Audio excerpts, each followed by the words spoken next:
안녕하세요. 스스로 삶의 주인이 되다의 주인입니다. 이번 시간은 흔들리는 마음을 잡는 법, 생각의 시간이 답이다에 대하여 이야기해 보도록 하겠습니다. 여러분, 우리는 문제가 터지고 혼란스러워지면 본능적으로 더 바쁘게 움직입니다. 하지만 마음이 어지러운 상태에서는 아무리 발버둥 쳐도 일이 제대로 될 리 없습니다. 미래의 불확실성, 경기 악화, 매출 감소, 그리고 성장이 더디다는 불안감, 이런 요인들이 우리 마음을 자극해 앞을 가로막습니다. 모든 일은 마음에서 나옵니다. 마음이 불안하면 아무것도 할 수 없습니다. 오늘 저는 소용돌이치는 마음을 잠재우고 다시 일어설 에너지를 얻는 법에 대해 이야기하려 합니다. 마음이 어지러울 땐 잠시 멈추십시오. 그리고 청소를 하거나 정리정돈을 하는 등 단순한 노동에 집중해 보십시오. 몸을 움직이며 왜 내 마음이 어지러워졌는가를 가만히 들여다보는 시간이 필요합니다. 돈을 벌어야겠다는 생각으로만 장사를 하고 일을 하면 금방 지치고 열정을 잃게 됩니다. 하지만 나만의 꿈이 있고 이 세상을 어떻게 살아갈지 끊임없이 질문하며 방향을 찾는다면 그 생각의 시간들이 당신을 다시 달리게 하는 성장 에너지가 됩니다. 자본주의 세상은 모든 것을 돈으로 판단하지만 시선을 사람에게 돌리면 전혀 다른 세상이 보입니다. 매장에서 지친 영혼을 치유하겠다는 꿈을 가져보십시오. 손님의 힘든 상황에 공감하게 되고 어떻게 하면 이분의 마음을 조금이라도 덜어줄 수 있을까를 고민하게 됩니다. 그러면 손님에게 웃음을 줄 수 있는 이벤트를 기획하게 되고 일의 보람은 절로 따라옵니다. 사람에게 관심을 갖는 것이야말로 평생 즐겁게 일할 수 있는 최고의 비결입니다. 마음의 정돈과 생각의 중요성에 대해 공자께서는 이렇게 말씀하셨습니다. 사무사, 생각함의 사악함이나 치우침이 없어야 한다는 뜻으로 마음을 맑고 곧게 유지하는 것이 모든 행위의 근본임을 강조하신 말씀입니다. 공자께서는 또한 학이불사증망이라 하여 배우기만 하고 스스로 생각하지 않으면 사리에 어두워진다고 경계하셨습니다. 생각의 시간은 단순히 고민하는 시간이 아니라 내면을 닦아 올바른 판단을 내리는 군자의 수양과 같습니다. 마음을 들여다보고 계획을 세우는 생각이 뒷받침될 때 비로소 도전에 나설 용기가 생기는 법입니다. 마음의 폭풍이 찾아왔을 때 이것을 실천해 보십시오. 매장을 청소하거나 창고를 정리하며 복잡한 생각을 비워내십시오. 나는 이 세상을 어떻게 살아가고 싶은가? 끊임없이 묻고 답을 찾아가십시오. 경기를 걱정하기보다 내 마음의 준비가 되었는지 먼저 살피며 계획하고 계산했다면 그 다음은 과감히 도전하는 것입니다. 잠시 쉬어가는 것은 후퇴가 아닙니다. 더 멀리 나아가기 위한 귀중한 멈춤입니다. 여러분, 인생과 세상은 원래 굴곡이 있기 마련입니다. 당신은 오늘 불안에 떠밀려 달렸습니까? 아니면 가치를 찾아 멈췄습니까? 마음은 인생의 나침판입니다.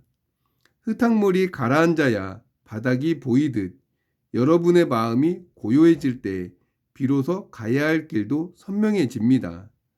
혼자만의 여행도 좋고 짧은 산책도 좋습니다. 자신만의 시간을 갖고 마음을 들여다 보십시오. 그 평온함 속에서 세상을 치유할 진짜 에너지가 솟아날 것입니다. 그럼 손자병법 지형편 1. 6가지 지형의 용병술 1. 유리한 지형을 선점하라. 시작하겠습니다. 손자왈, 지형 유통자, 육회자, 유지자, 유예자, 유험자, 유언자, 아가이왕, 피가이레, 왈통, 통영자, 선거고양, 일양도, 이전증리. 손자가 말했다. 지형에는 통영, 괴형, 지형, 애형, 허명, 원형이 있다. 내가 갈 수 있고 족도 올 수 있다. 이런 지형을 통영이라 한다. 통영에서는 남양의 고지대를 선점하고 식량보급로를 확보한 후에 교전하면 유리하다.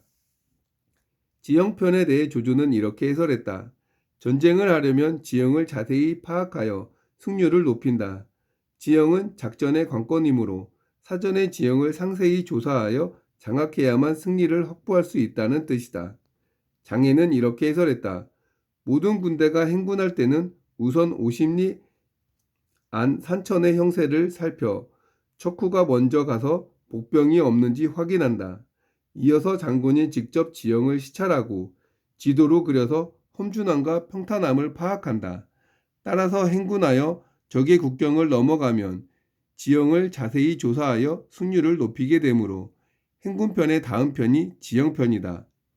척후가 선벌대로 나가서 50리 내에 적의 매복이 있는지 먼저 파악하고 매복이 없으면 장군이 직접 지형을 답사하여 험한 곳과 평탄한 곳을 상세히 지도에 표기하여 작전 계획을 수립한다는 것이다. 이세민은 출전할 때마다 항상 지역을 직접 확인했다. 심지어 적진까지 관찰하다가 위험에 빠진 적도 여러 번 있었다. 이세민은 중요하고도 위험한 이 임무를 다른 사람에게 맡기지 않고 항상 본인이 직접 수행했다. 현장에 가서 지형을 두루 살피면서 보관을 짰기에 교전할 때는 이미 전반적인 방안이 모두 마련되어 있었다. 삼국시대 일이다. 뚜꿍대를 인솔하고 적의 허를 찔러 촉환을 멸망시킨 유나라 장군 등예는 미천한 가문 출신이다. 젊은 시절 둔전 부대에서 볏집을 관리하는 말단 관리였지만 재주가 뛰어나고 학식도 풍부했는데 특히 병법을 좋아했다. 산이나 강으로 갈 때마다 주변 지역을 상세히 답사하고는 어디서 수경하면 좋고 어디에 매복하면 좋고 적은 어디로 들어올 것이라는 등 군사 문제를 즐겨 논했다. 주변 사람들은 비웃었지만 본인은 전혀 개의치 않았다. 마치 화가들이 멋진 경치만 보면 스케치를 하듯 등에는 산천만 보면 전략을 짰던 것이다. 어떤 지형에서는 어떻게 행군하고 어떤 지형에서는 어떻게 교전해야 할지 머릿속으로 군대를 지휘했다. 그런 식으로 20년의 세월이 평범하게 흘러갔다. 등에는 둔전 지역을 총괄하는 존농 도위로 승진했고 낙양으로 상경하여 업무를 보고하게 되었다. 그때 사마이를 만났는데 몇 마디를 나눈 것이 그의 운명을 바꾸었다. 사마이 눈에 들어 휘하로 들어갔고 결국 장군으로 발탁되어 혁혁한 전공을 세우게 된 것이다. 등해가 평소에 그리 세심히 관찰했던 지형은 어떤 것이 있을까? 손자병법은 크게 6개로 나누어 논하고 있다. 지형에는 통형, 괴형, 지형, 애형, 허명, 원형이 있다. 1. 통형. 내가 갈 수 있고 적도 올 수 있다. 이런 지형을 통형이라 한다. 매호시는 이렇게 해설했다. 도로가 사통팔달이다. 도로가 사방으로 뚫려 교통이 무척 편리한 곳이니 나도 편하게 갈 수 있고 적도 쉽게 올 수 있는 지형이다. 두우는 이렇게 해설했다. 아군과 적군이 모두 평탄한 개활지에 주둔하여 아군이 가든 적군이 오든 사통팔달의 지형이다. 쌍방이 평야지대에 주둔하여 왕래에 불편함이 없다는 것이다. 따라서 통영은 나도 갈 수 있고 적도 올 수 있으니 상대방의 왕래를 막을 수 없는 지형이다. 이런 통영에서는 어떻게 해야 유리할까? 통영에서는 남양의 고지대를 선점하고 식량 보급로를 확보한 후에 교전하면 유리하다. 누구도 누구를 막지 못하는 뻥 뚫린 통영에서는 어떻게 작전을 해야 될까? 먼저 시야가 훤히 뚫린 고지를 점거하고 그 위치가 남양이면 식량 보급로를 안전하고 원활하게 지킬 수 있는 그런 조건에서 적과 교전하면 유리하다고 했다. 조조는 이렇게 해설했다. 적을 동원할지언정 적에게 동원되지 않는다. 내가 유리한 지형을 선점하여 적을 끌어들여야지 내가 적에게 끌려가서는 안 된다는 것이다. 두목은 이렇게 해설했다. 통영은 평탄하여 사방에서 공격을 받을 수 있는 지형이다. 내가 먼저 남양의 높은 지대를 점거해야지. 적이 선점했는데 내가 공격하여 차지하려고 해서는 안 된다. 평야에는 대규모 부대가 주둔할 만한 고지대가 드물기 때문에 서둘러 차지하라는 것이다. 이어서 원문의 일양도는 식량 보급로에 유리하다는 것이되 어떻게 조치하라는 것인가? 두목은 이렇게 해설했다.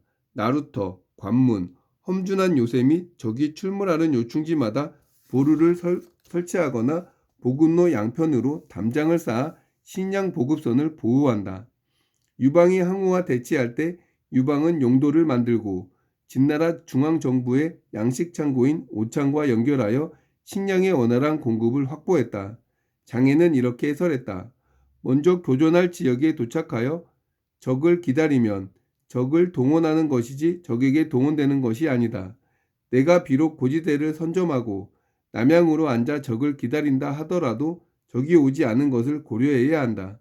그러므로 반드시 식량 공급이 끊기지 않아야 유리하다. 유리한 지형을 먼저 차지해도 적이 오지 않으면 앉아서 식량만 축내지 않겠는가? 그러니 식량 공급이 원활해야 유리하다고 했다. 통영의 평양지대에 유리한 지형을 선점했다면 이제 적을 기다리면 된다. 적이 다가오지 않는다고 섣불리 출전할 필요는 없다. 섣불리 나서느니 차라리 식량을 축내는 한이 있어도 기다리면 최소한 패할 일은 없기 때문이다. 게다가 그 사이 병사들은 충분히 휴식을 취할 수 있으니 그 다음 교전에 더욱 유리할 것이다. 그러므로 군대를 지휘하는 장군은 기다려야 할 때는 기다려야 하고 또한 기다릴 줄 알아야 한다. 병법을 읽으면서 얻게 되는 큰 깨달음의 하나는 대부분의 경우 기다림이 최선의 전략이라는 것이다. 당신은 반드시 기다려야 하고 또한 기다릴 줄 알아야 한다.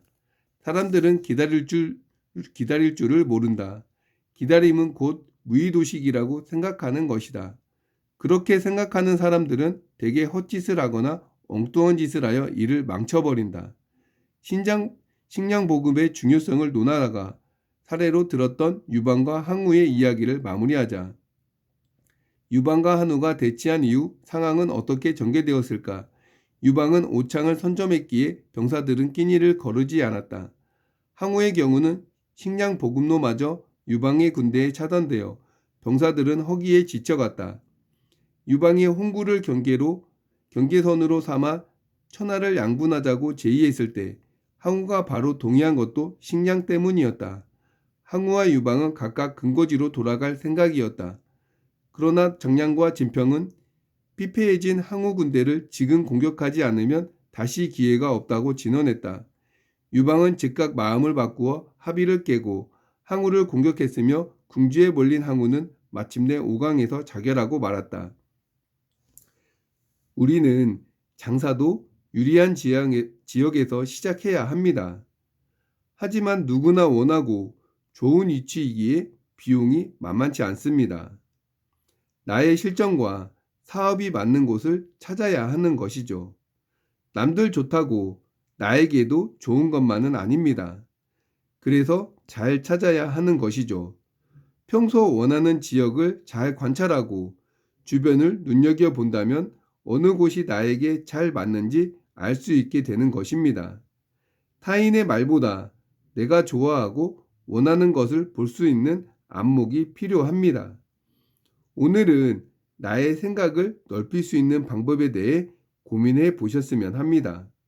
그럼 저는 다음 시간에 뵙겠습니다. 감사합니다.